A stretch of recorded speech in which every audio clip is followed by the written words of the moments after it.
Entonces, ¿en qué consisten los errores de truncamiento? Vimos recién en qué consistían los errores de redondeo, están asociados a la máquina, a la capacidad de representar números de la máquina. Y ahora vamos a ver los errores de truncamiento que están asociados estrictamente a los métodos matemáticos que utilicemos. Fíjense que acá tenemos, voy a abrir fíjense que acá tenemos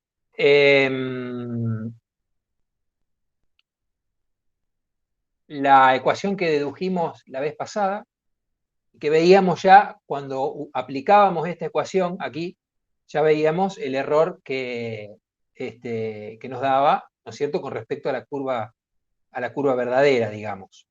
Entonces, la pregunta es, ¿cuánto es ese error? En términos generales, no exacto, más o menos. Si yo tengo que comparar este método con otro método para resolver el mismo problema, ¿cuál es mejor? ¿Cómo voy a saber cuál es el error que me está dando el método en sí? Bien, entonces hay maneras de tener una idea, una noción de cuál es el error en términos generales del método que estoy aplicando. Para eso tenemos que entender más o menos en qué consiste la serie o la expansión en series de Taylor. Y yo esto lo voy a hacer, vamos a ver si lo podemos hacer en el pizarrón. No tengo, no tengo el borrador y no tengo, si no, no sé qué prefieren, que lo explique acá o prefieren, me dan un minutito para que vaya a buscar alcohol y un borrador y demás para borrar. ¿Qué prefieren? ¿O lo explico nomás sobre la hoja? Estaría mejor en el pizarro, pero como usted Bueno, quiera, profe. entonces denme un segundito que voy a buscar el alcohol y voy a buscar, porque la pizarra no la puedo borrar si no tengo alcohol.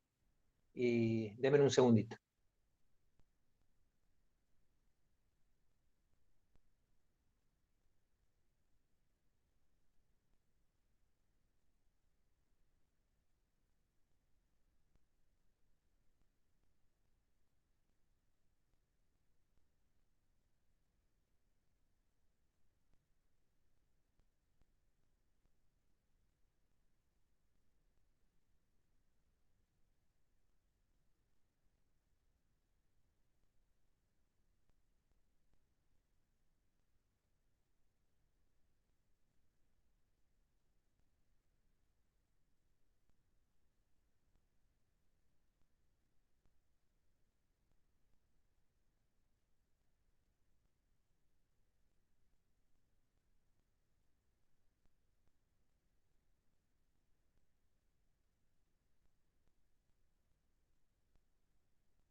¿Me escuchan más o menos bien ahí porque está el micrófono abajo? ¿Se Ahí escucha? se escucha. Bueno, Sí, Sí, sí. profe. bien, vamos a dejarlo ahí para que me dé el cable también. Vamos a retirar un poco esto para tener más pizarra todavía. Ahí está.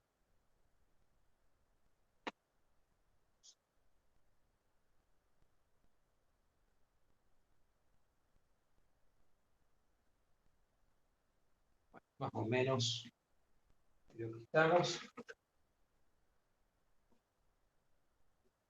Bueno, espero que se escuche más o menos bien. Yo veo ahí que pareciera que sí. Porque al girarme y demás, si yo me pongo esto acá como lo tenía antes, me voy a girar y voy a tirar el cable desde la cámara.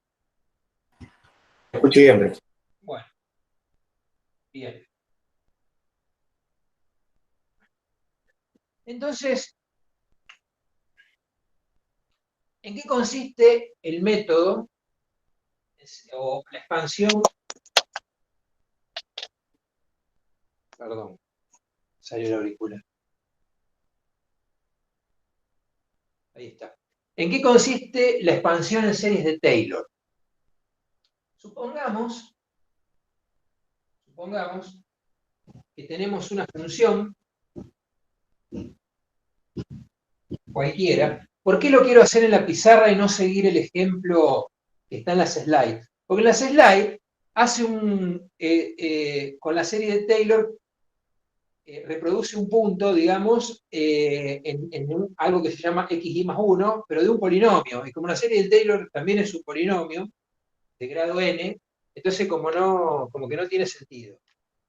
Es fácil entenderlo si uno cambia esa. Supongamos que tenemos un punto por acá, una función que tiene esta forma.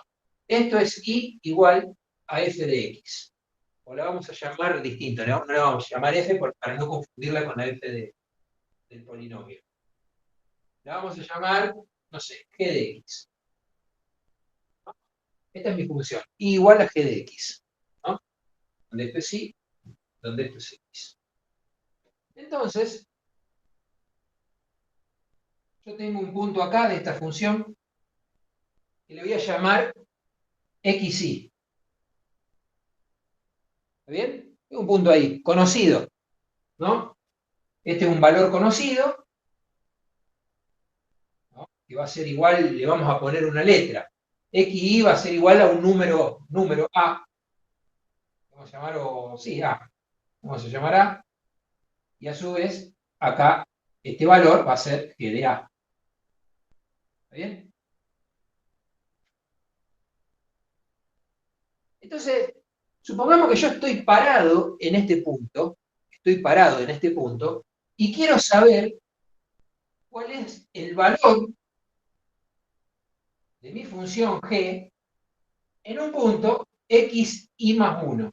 O sea, di un paso hacia adelante, ¿no? Hacia acá, hacia este punto. Por lo tanto, ahora estoy acá. Voy a hacer en línea punteadita. ¿No? Y este valor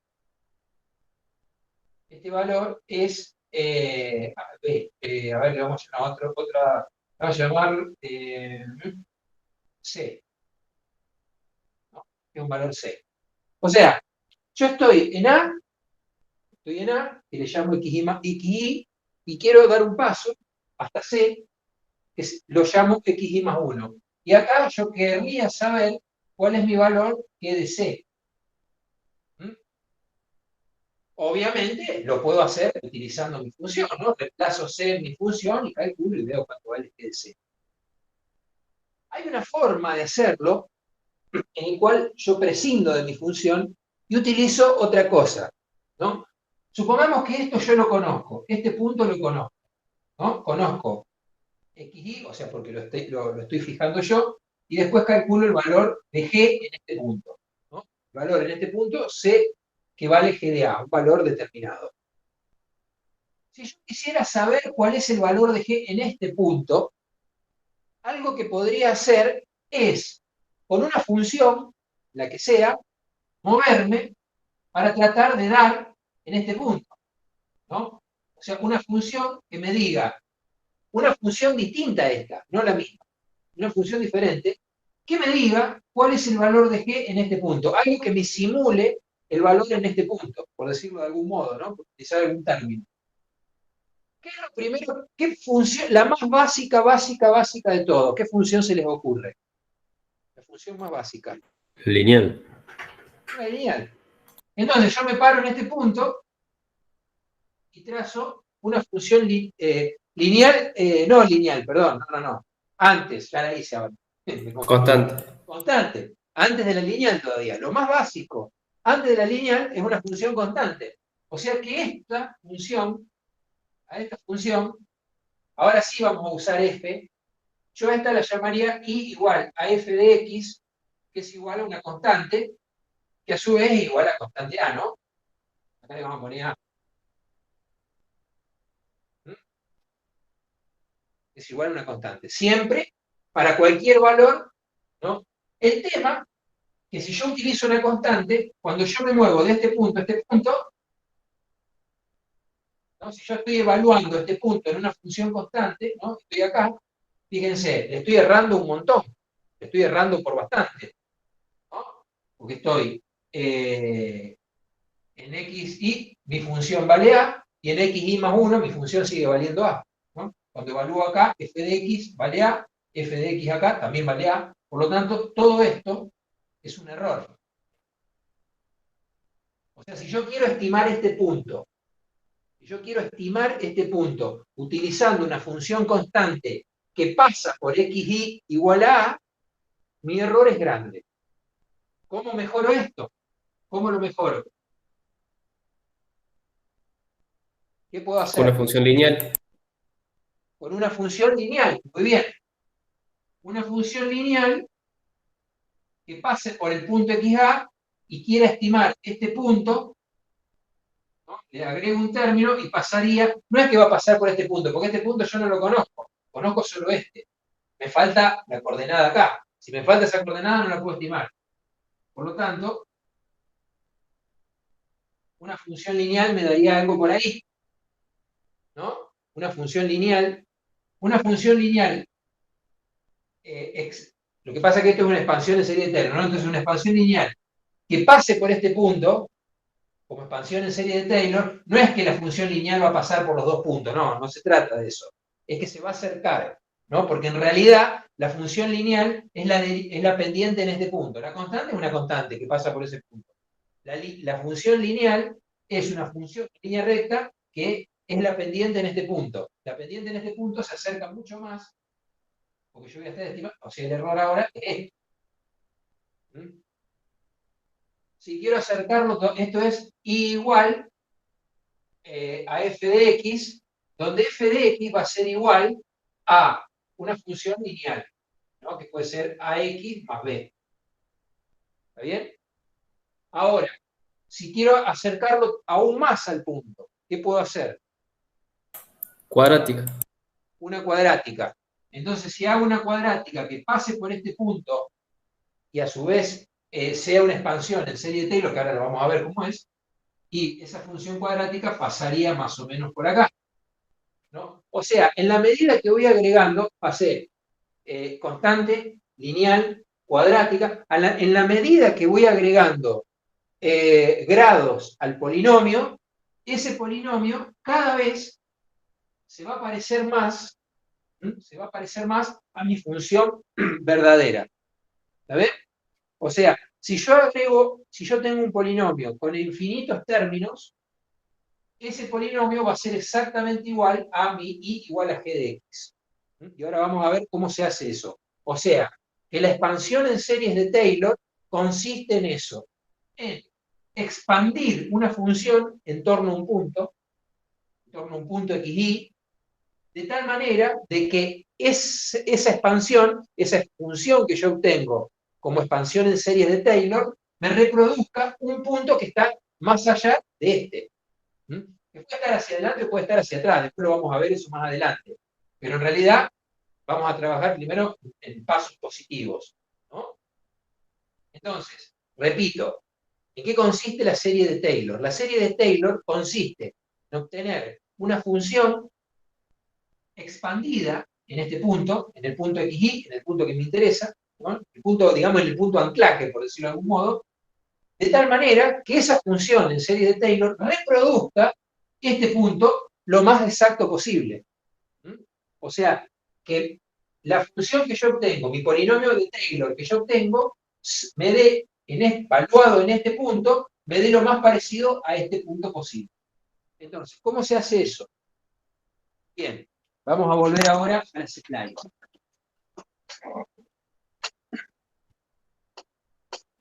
Vamos a poner de este lado.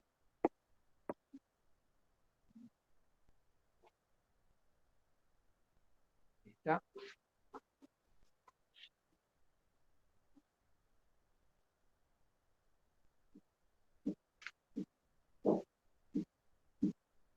Bien. Entonces, esta es la expresión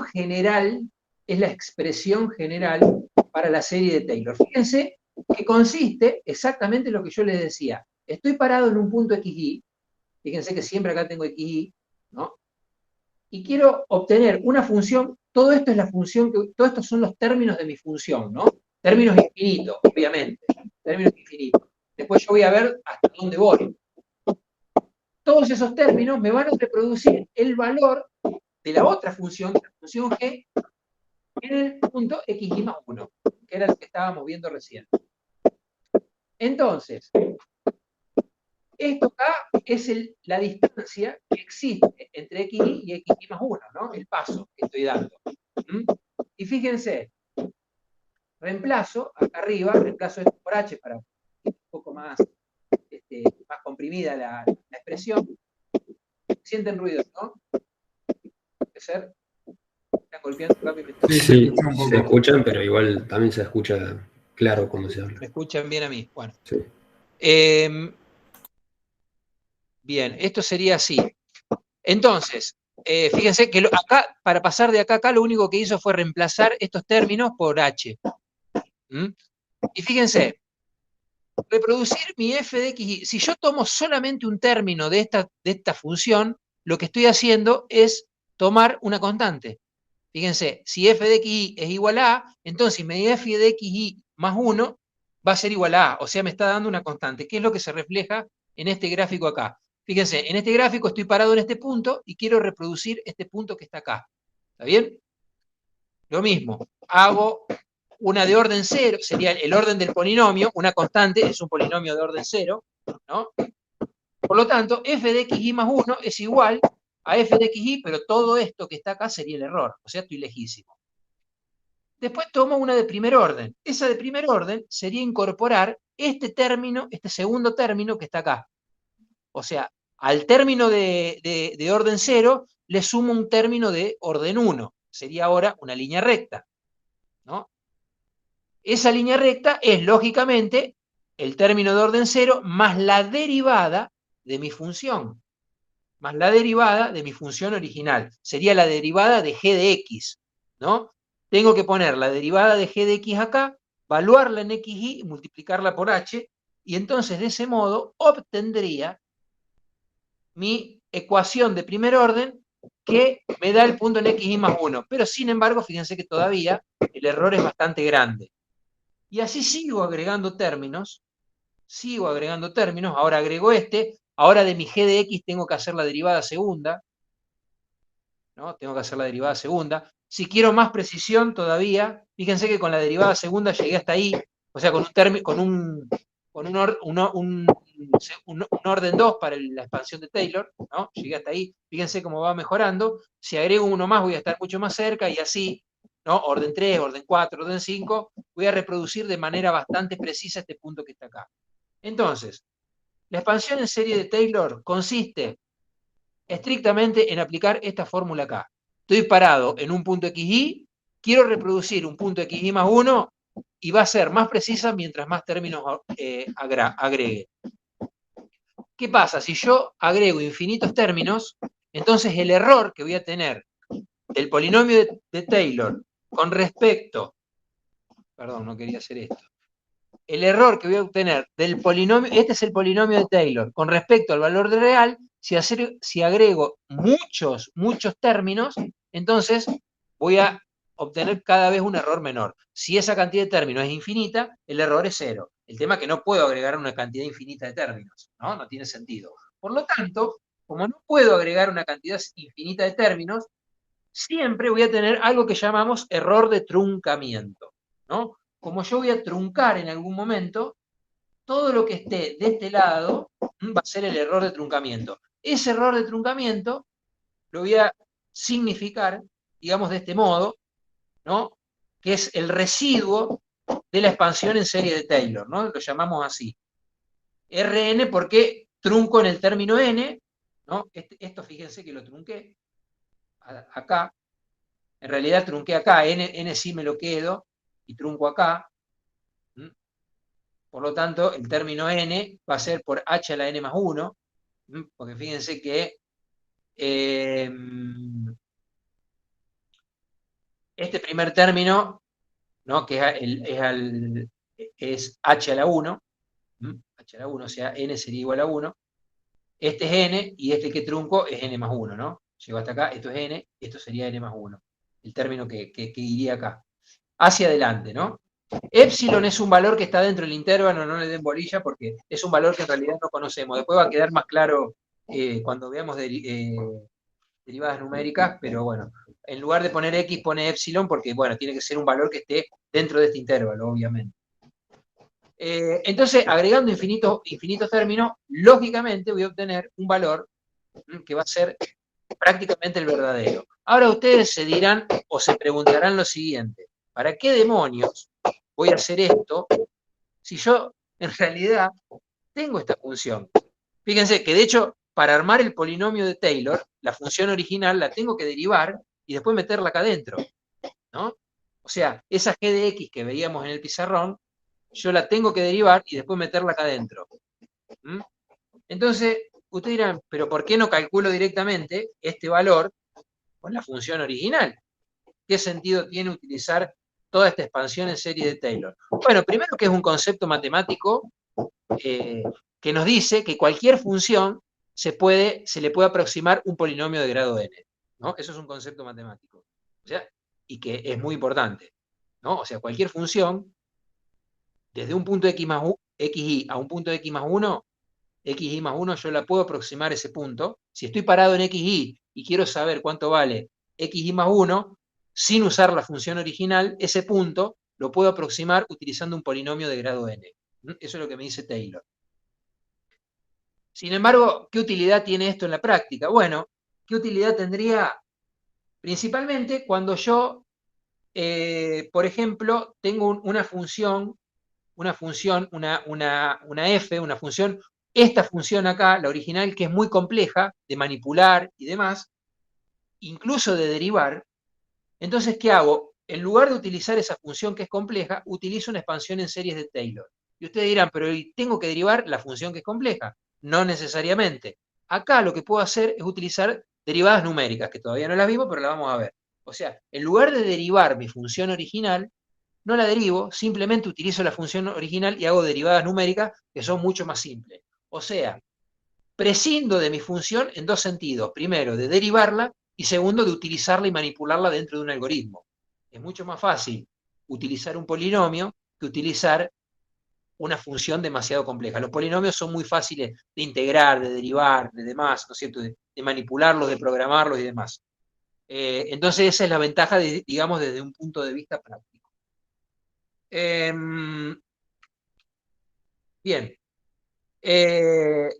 Fíjense, ¿cómo aplicamos la serie de Taylor en cuestiones prácticas, digamos? Por ejemplo, para obtener una diferenciación numérica, y acá fue más o menos lo que hicimos cuando resolvimos el problema del paracaidista, ¿no?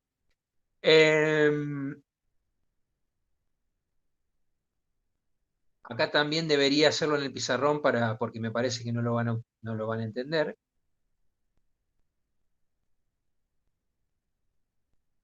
Bien, sí, lo voy a hacer en la pizarra, me parece lo más apropiado.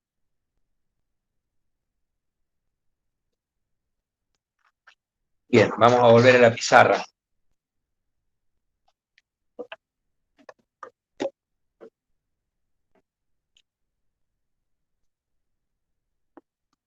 La próxima clase ya voy a dejar el celu en la pizarra, así.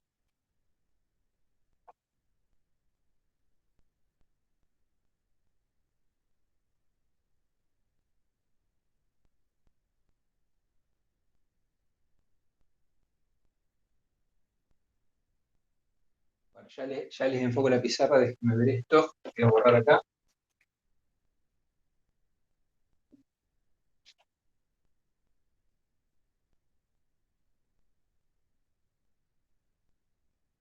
que vamos a hacer ahora es, vamos a ver acá en las slides, vamos a tomar la expansión en series de Taylor hasta el término al cuadrado. Incluso podríamos tomarlo hasta el término al cubo, lo vamos a escribir acá. A ver.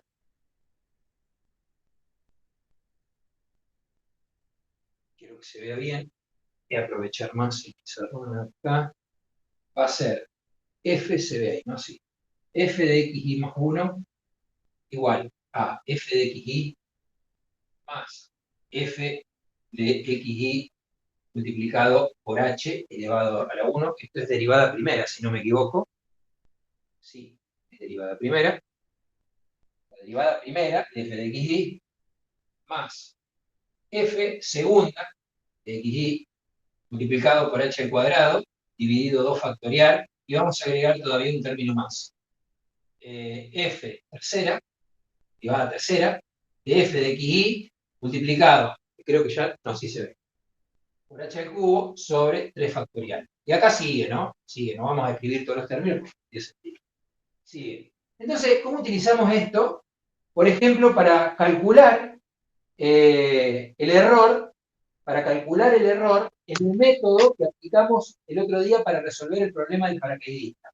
Yo para resolver el problema del paracaidista, fíjense que necesitaba conocer una velocidad en un punto hacia adelante, ¿se acuerdan de eso? Que le habíamos puesto b en xy más 1, ¿no? Que es lo mismo que esto. Cuando me paraba en un punto xy, o sea, en un punto inicial. Yo me paraba en 0 y decía, bueno, una vez que transcurre 2 segundos, ¿cuál es la velocidad a los 2 segundos? Los 2 segundos sería el xy más 1. 0 sería el xy. Y b sería mi f, la velocidad sería mi explosión, ¿no? Esa es la analogía. Y para ello habíamos aplicado una derivada. Profe, un segundo, una consulta. Sí. Yo mientras tanto me voy imaginando el problema en Excel o en Python. Sí. XY, o sea, la función de XY. Sí. ¿El XY hace referencia a cada valor de la lista o hace referencia al valor inicial siempre? ¿Este acá? Sí. No, a ver. ¿En el problema del paracaidista? En cualquier problema, digamos, sea una lista. Si este es tu X y este es tu F, ¿no? Vos lo que vas a hacer es, si te parás acá, este es tu XY, ¿no? Por lo tanto, tenés tu XY más 1, que lo conocés, obviamente, estos son 2 segundos. Esta es en XY, vos el valor de F lo conocés. Siempre tenés que conocer al menos un valor. ¿Te acordás que en el tiempo igual a 0, la velocidad era 0? ¿No? Entonces, esto lo conocés.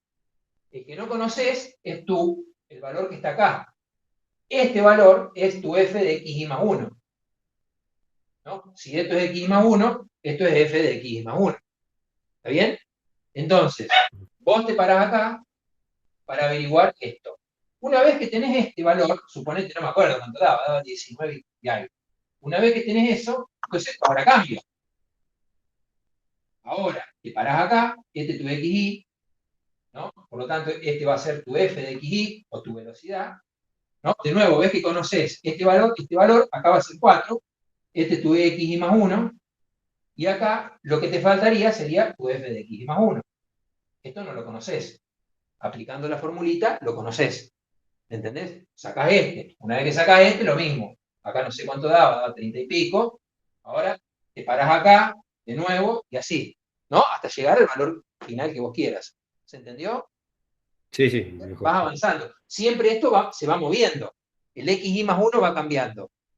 El problema que nos mostraban recién en las slides era simplemente un solo valor. Era, estoy en xy y doy un paso, nada más. Pero el problema del paracaidista nos planteaba otra cosa. O sea, estoy acá, doy este paso. Estoy acá, doy este paso. Estoy acá, doy este paso. O sea, eran varios pasos. No era uno solo. ¿Se entiende? Entiendo. Acá en el problema este acá, es un paso nomás, ¿no? Estoy acá y quiero ir hasta acá. Bien, ¿cómo voy? Voy así, voy siempre por, en este caso, un polinomio en expansión de serie de Taylor, ¿no? Voy siempre por acá. Bueno, Eso no paso. Pero después voy a estar acá y este ya ahora va a ser mi XY y bueno, voy a querer reproducir uno que está más adelante. ¿Mm? Esa es la diferencia. ¿Está bien? Con el problema del paracaidista a esto. A eso me refiero.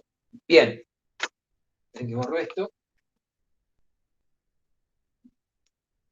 ¿Cómo transformamos eso que está ahí arriba en el problema del paracaidista? Esa es la pregunta. ¿No?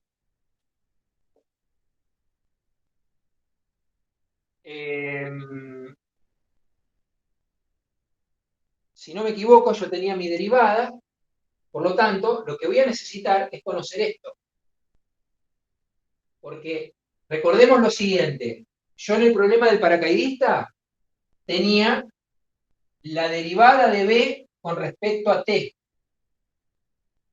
Yo la derivada de b con respecto a t, yo la conocía, tenía la expresión, ¿no? La habíamos deducido, la expresión la tenemos. Lo que no tenemos, o sea, la derivada de b con respecto a t lo conozco. Lo que no conozco es b como función de t. Eso no lo conozco. Esto acá no lo conozco. Por lo tanto, lo que necesito conocer es b como función de t. Entonces, lo que conozco acá es esto. Lo que voy a hacer es lo siguiente, y voy a despejar de acá esto, este término. Este término lo voy a despejar, por lo tanto, todos estos los voy a pasar de este lado. Repito, yo voy a tratar de encontrar una expresión equivalente utilizando la expansión de serie de Taylor a esto. Fíjense, se lo voy a mostrar para que ustedes sepan hacia dónde vamos. No sé si está acá, a ver. Vamos a ver la original, la que nos quedó, la que aplicamos en la... A esto que está acá. O sea, profe, habría que truncar a partir del término con Bueno, n igual a 2. ahora lo vamos a ver. O sea, yo quiero obtener una expresión equivalente a esta, una expresión equivalente a esta, y además saber cuál es el error. ¿Está bien? Porque acá yo no sé cuál es el error en términos generales. Siempre hablamos de error en términos generales. Acá el error en términos generales es proporcional a qué, no lo sé. Entonces, quiero obtener una expresión equivalente a esta, utilizando expansión en serie de Taylor, y además saber el error que me va a dar esta expresión. Eso es lo que vamos a hacer. Entonces vamos a volver. Vamos acá. Voy a poner el pizarrón.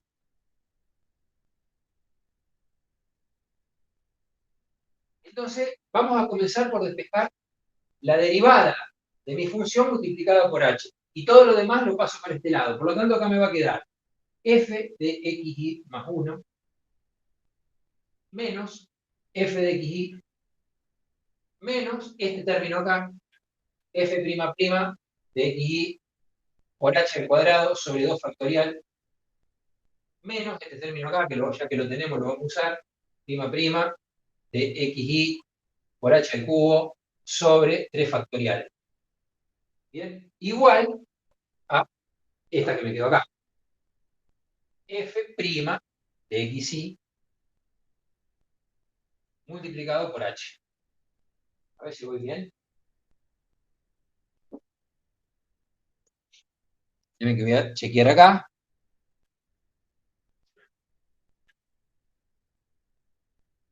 Tengo que obtener... Sí, eso. Bien.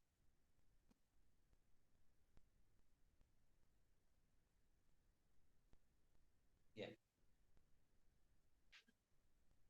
Ahora me queda esta h multiplicando acá, por lo tanto le voy a pasar para este lado. ¿No? La voy a pasar para este lado.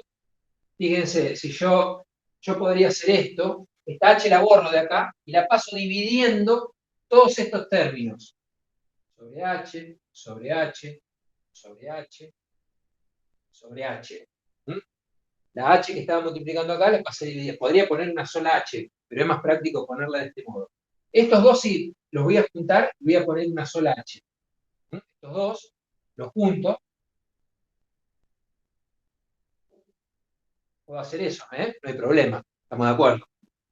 Y esta h que me queda acá, este cuadrado lo simplifico con esta h, y este cubo que me queda al cuadrado lo simplifico con esta h. Por lo tanto, esto me va a quedar del siguiente modo. esto me va a quedar f de xy más 1 menos f de xy sobre h menos f' de xy multiplicado por h sobre 2 factorial menos f'' multiplicado de xy multiplicado por h al cuadrado ahora sobre 3 factorial. No sé si se ve ahí, sí. O sea que me va a quedar esto igual a f' de xy. ¿Está bien? O sea que me queda esta expresión. Me va a quedar esta expresión. ¿Está bien? Y fíjense, estos son los valores que yo debo conocer. ¿Se acuerdan cuando dice la tablita? El valor en un valor inicial que sería este 0, ¿no? Este 0. Y en xy más 1, ¿no? Este es el valor que desconozco.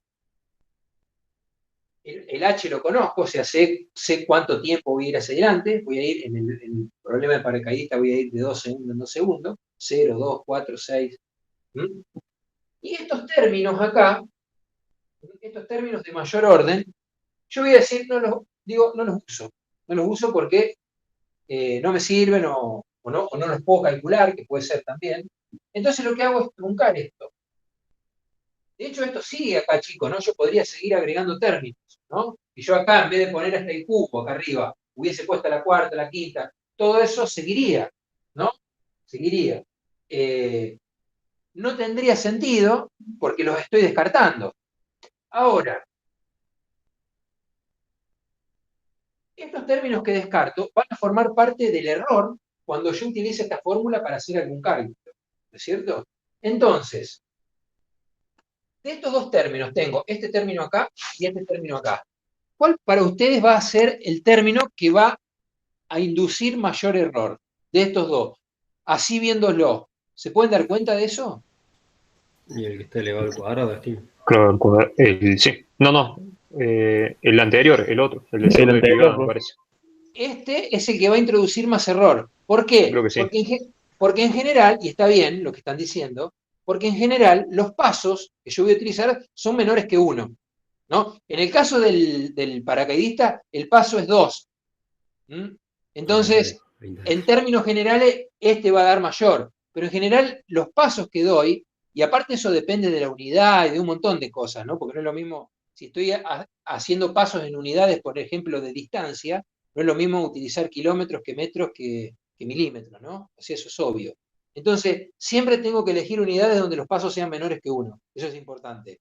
Y una vez que el paso que yo estoy dando es menor que 1, por eso digo, esto es pensarlo en términos generales, no en términos del problema en particular.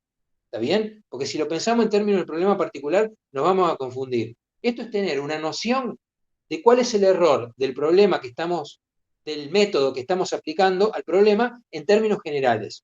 Entonces, si el paso es menor que 1, este valor menor que 1 va a ser más grande que este valor que es un h menor que 1 elevado al cuadrado, porque un valor menor que 1 elevado al cuadrado nos da un valor más chico, ¿no? Por lo tanto, entre estos dos términos, el que más preponderancia va a tener va a ser este,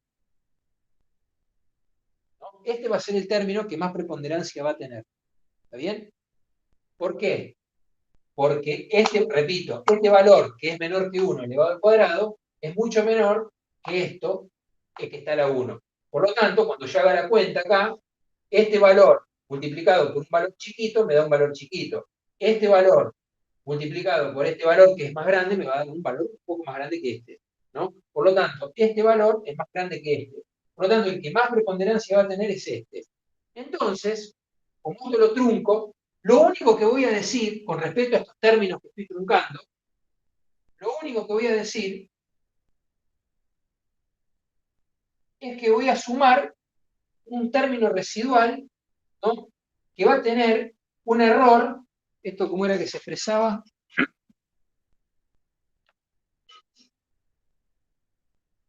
bueno, ahí pone R menos H, eso no tiene importancia, va a tener un error que va a ser proporcional a H, a la 1, H a la 1. O sea, me quedo con el H de menor exponente, siempre es así. ¿Mm? Siempre, trunco, siempre el error va a ser proporcional al H de menor exponente. Si el H de menor exponente me quedó en este término y ese exponente es 1, entonces el error va a ser proporcional a eso. ¿Está bien? Y aquí yo tengo una expresión, fíjense, voy a ocultar esto. Aquí yo tengo una expresión que me permite calcular la derivada de mi f de xy en xy con respecto a valores conocidos. Esto lo tengo que conocer, ojo. ¿Mm? En el caso del paracaidista, este valor no lo conozco, es al revés, pero sí conozco este.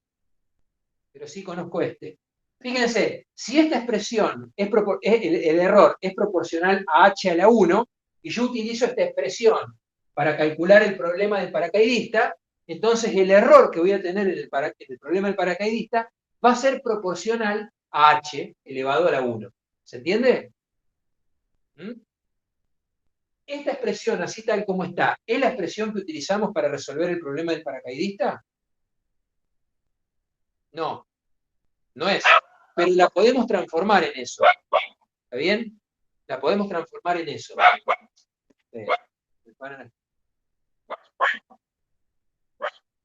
Perdón que la... Lola. Hey. Pasa una nena que la llama de la puerta y la hace la... Entonces, vamos a transformar esta expresión en el problema del paracaidista, que creo que ya lo ven, está bastante fácil, pero lo vamos a hacer lo mismo, para que vean que queda lo mismo. Entonces, esta expresión la trajimos desde la expansión en serie de Taylor, truncando términos, ¿está bien? Y ahora esta expresión la vamos a transformar en el problema que utilizamos para resolver el problema del paracaidista. El problema del paracaidista nos pedía averiguar un valor en f de x y más 1. Por lo tanto, lo único que tenemos que hacer es utilizar esta expresión y despejar esto que está acá. ¿Mm? De esto nos olvidamos, ya sabemos que esta ecuación la truncamos, esto ya sabemos que lo hemos truncado, y que nuestro error es proporcional a h. Esto es simplemente para saber cuál es el orden del error de esta ecuación. Por lo tanto, lo que tenemos que hacer ahora es... O sea, profe, Sí, el error de truncamiento de este método, que es el método de Euler, creo, sería sí, proporcional a H. exacto. El Y método de eso Euler, hemos deducido. exactamente, hemos deducido que el método de Euler tiene un error proporcional a h. Lo vamos a ver Ok, mejor en la última claro. unidad, que es Sí, sí, sí. precisamente esto, ¿no? Pero bueno. Por eso yo no trato de mencionar tanto el método de Euler, porque es un método para resolver ecuaciones diferenciales, que bueno, en definitiva es lo que hicimos. De todas maneras, vamos a despejar acá, tenemos que despejar esto, y esto nos va a quedar f de xy más 1 igual a, esto lo paso para este lado, xy prima multiplicado por h, y este f de xy lo tengo que pasar sumando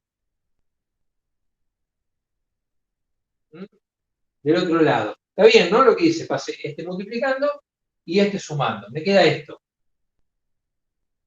Esto sigue manteniendo el mismo orden de error, ¿no? Esto va a ser más un error proporcional a h. Eso se mantiene. ¿Está bien? Esta expresión es la que utilizamos para resolver el problema del paracaidista. Si f es mi velocidad, entonces yo reemplazo f por velocidad, o sea, digo, bueno, ahora mi función es la velocidad, estoy hablando de la velocidad, va a ser f y x es el tiempo, en ti más 1, ¿no? Igual a f' en t sub i multiplicado por h más f en t sub i. No, ¿no sería B'? Perdón, claro, también estamos reemplazando b', ¿no? B', y acá b.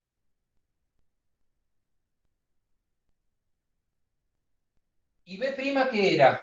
B' lo conocíamos. Si volvemos acá, Acá no sé si lo pone, creo que no. Vamos a volver al problema.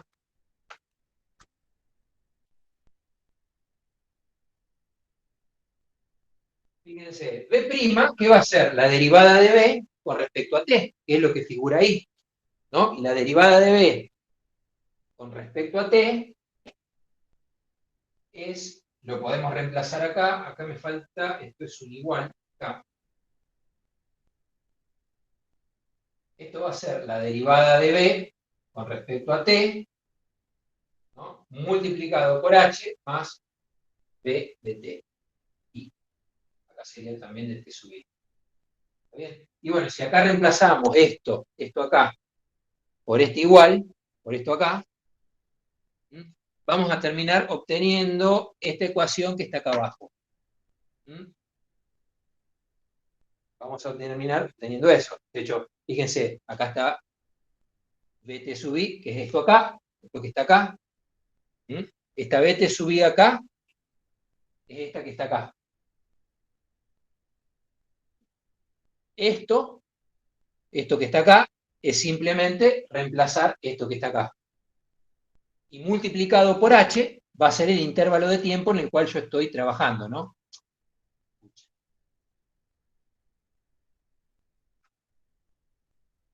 Este intervalo de tiempo acá, ¿no? Esto es H, ¿no? El intervalo de tiempo que en el caso del paracaidista iba de 2 segundos en 2 segundos. O sea, utilizando la expansión en serie de Taylor, ¿por qué no puedo volver al pizarrón? Creo que salió del Meet, profe, con el computador. Qué huevón. Ay, ¿será posible? No sé qué toqué.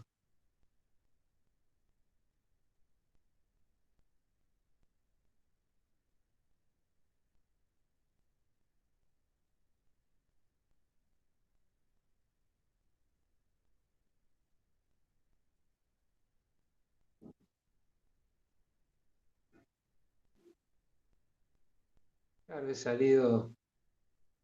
Ahí está.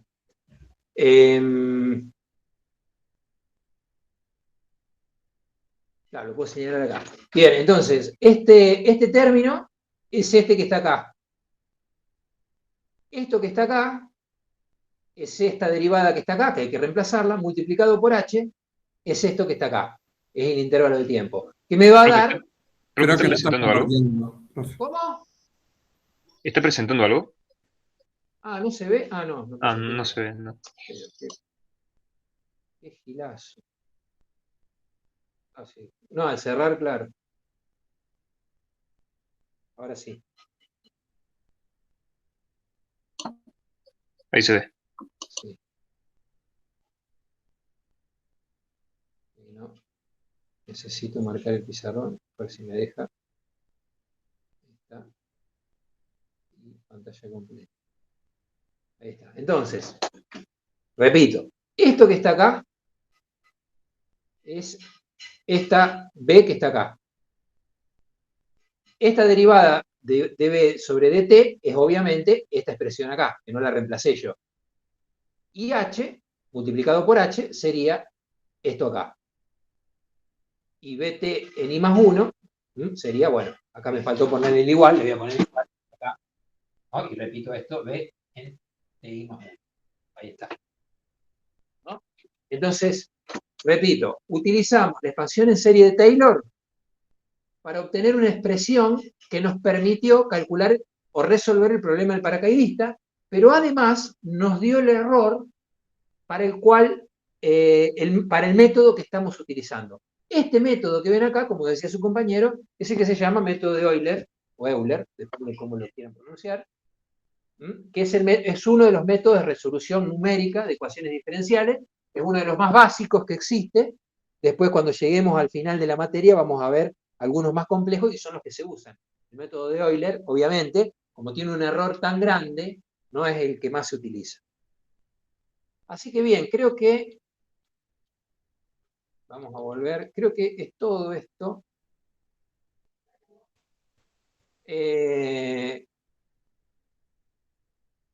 Bueno, la primera expresión que habíamos obtenido, que era esta, a ver si está acá, esta K, esta que está acá, o esta que está acá, que esto acá sería esto reducido, ¿no? Es la expresión para obtener una derivada primera. Después lo vamos a ver, esto no le den tanta bolilla ahora porque se vuelve a ver en las últimas unidades.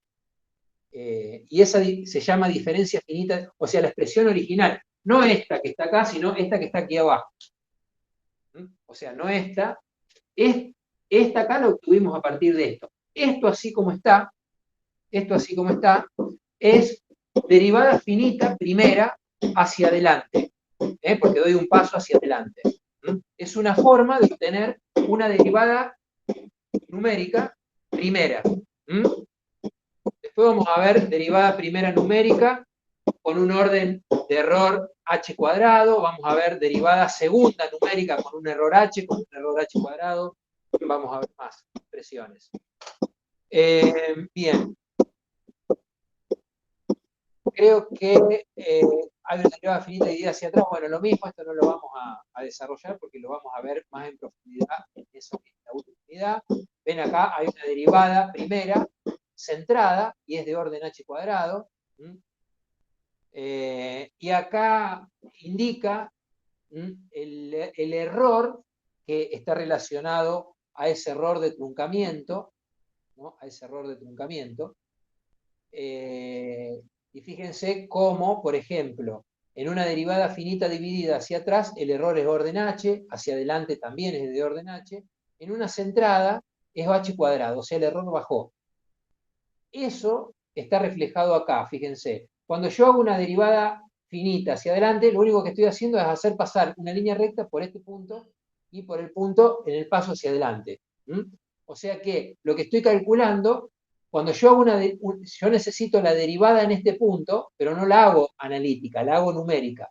Si hago la derivada en este punto, lo que quiero obtener es la pendiente en este punto.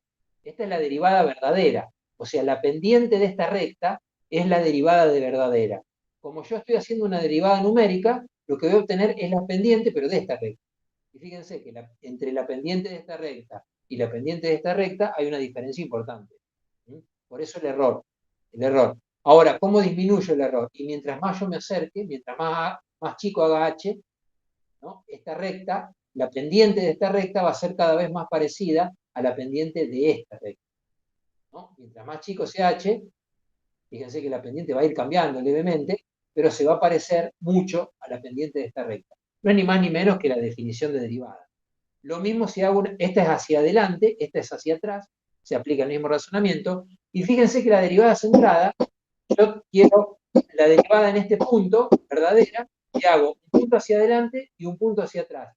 Fíjense que el orden del error es h cuadrado, o sea, es un orden mucho más pequeño que con respecto a las otras dos, hacia adelante y hacia atrás. Y eso se percibe en el gráfico. La pendiente de esta recta es muy parecida a la pendiente de esta recta. Fíjense. Por eso la derivada centrada, o sea, un paso hacia adelante y un paso hacia atrás, eso se llama derivada centrada, finita, centrada, tiene un orden de error mucho menor que estas. Y eso se percibe, ¿no? Porque acá las pendientes son bastante diferentes.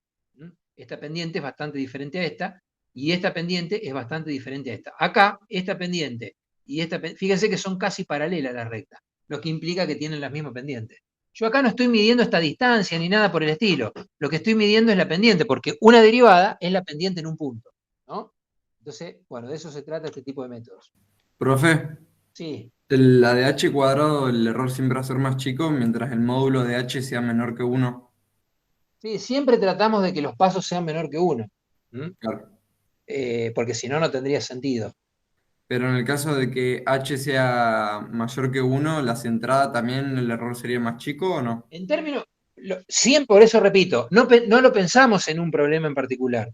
Siempre lo pensamos en términos generales. En términos generales, siempre, mientras mayor sea el exponente del h, menor error. Después no importa si nuestro h en el problema real es mayor que 1 o menor que 1. Recordad que siempre lo vamos a estar pensando en esos términos, en términos globales, en términos generales. ¿Está bien? Está bien. Obviamente que siempre, preferiblemente, el h tiene que, mientras más chiquito sea, mejor, porque entonces se minimiza esto acá.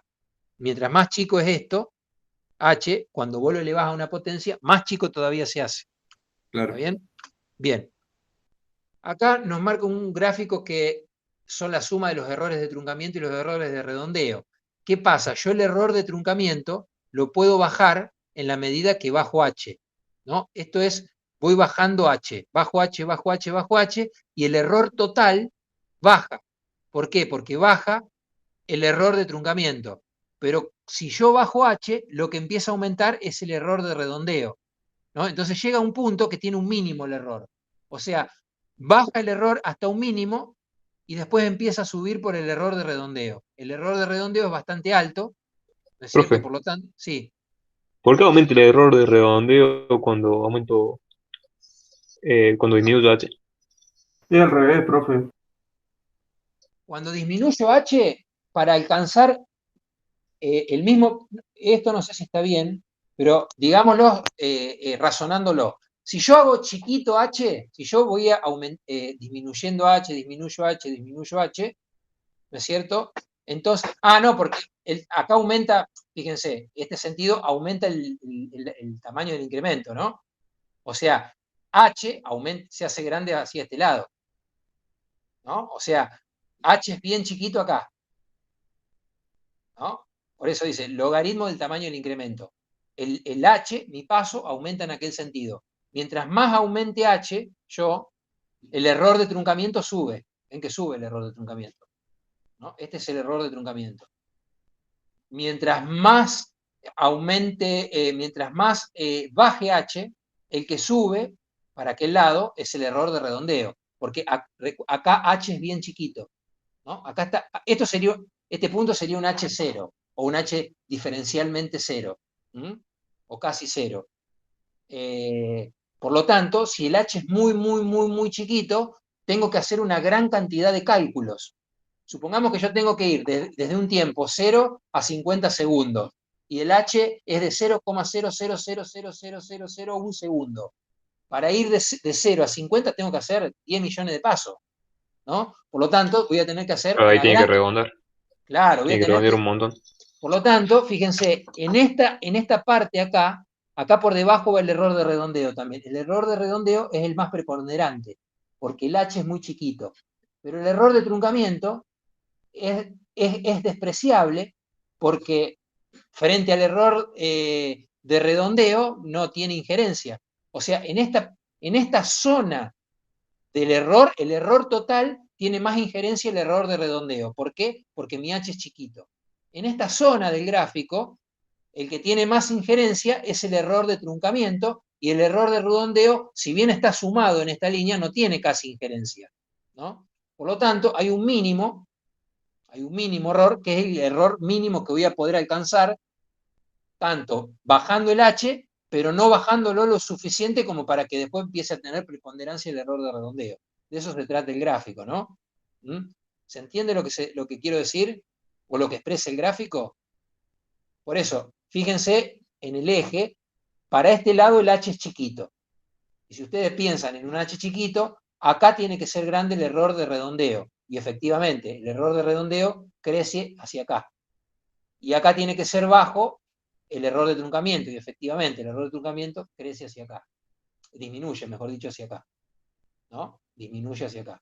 Cuando crece h crece, crece, crece, crece, crece, el error de redondeo baja porque disminuyen la cantidad de cálculos. Mientras más grande es el h, menos cálculo hago, pero mientras más grande es el h, más grande es el error de truncamiento. Por lo tanto, acá la preponderancia es del error de truncamiento.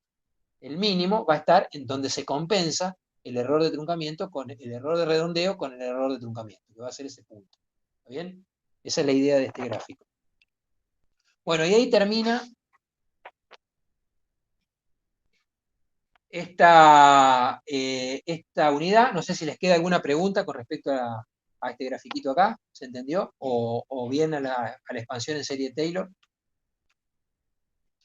¿Está bien? Bueno.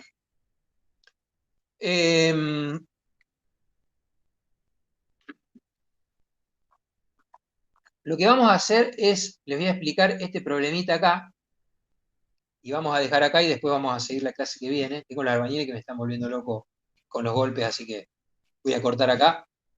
¿En qué consiste este problema? Presten atención. Yo les voy a generar una tarea que va a ser mañana, no hoy.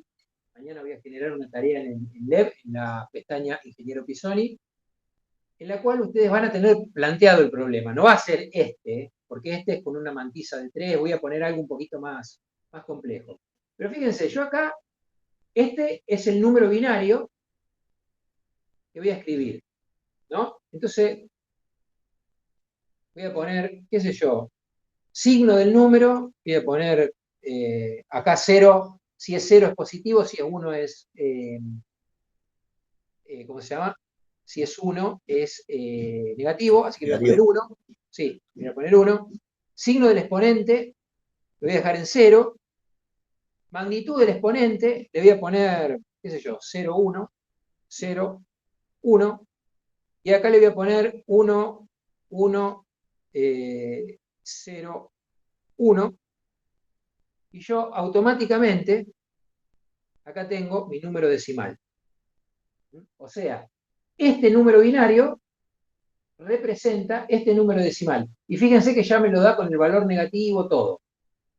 ¿Está bien? Fíjense que si yo acá le cambio, y acá pongo 1, si pongo 0, fíjense que acá va a cambiar.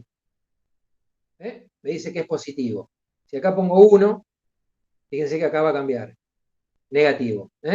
Y va cambiando, fíjense que va cambiando también el valor acá, obviamente, ¿no?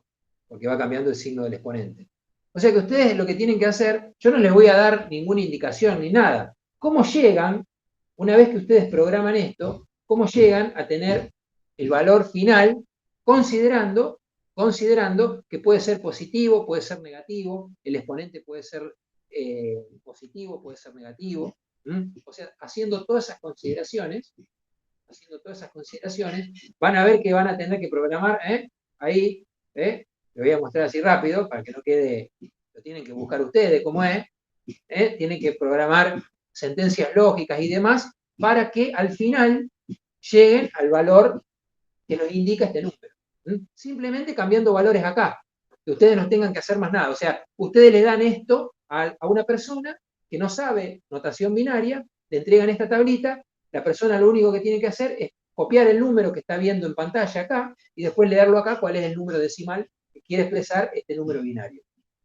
Eso nada más. Pueden hacer esta configuración de tabla, pueden hacer la que a ustedes se les ocurra, no importa.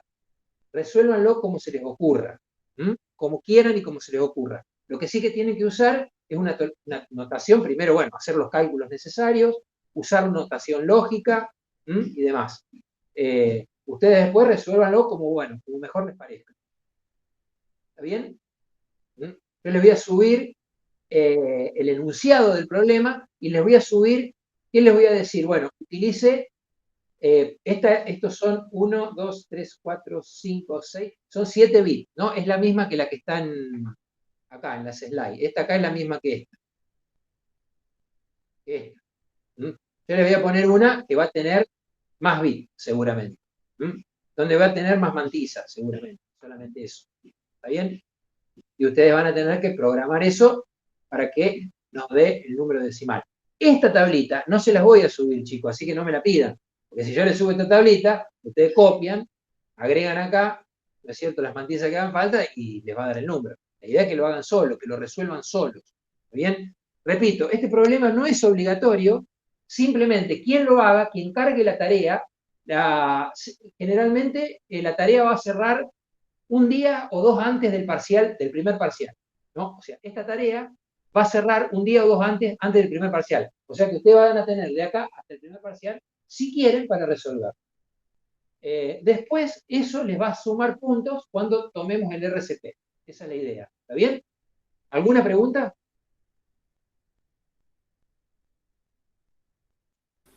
No, profe. No, profe. ¿Se escuchó todo lo que dije? Sí. Bueno, Sí, sí. entonces, corten la grabación, quien esté grabando. Vamos a esperar que se corte porque yo no lo puedo hacer. Y nos vemos la clase que viene y arrancamos con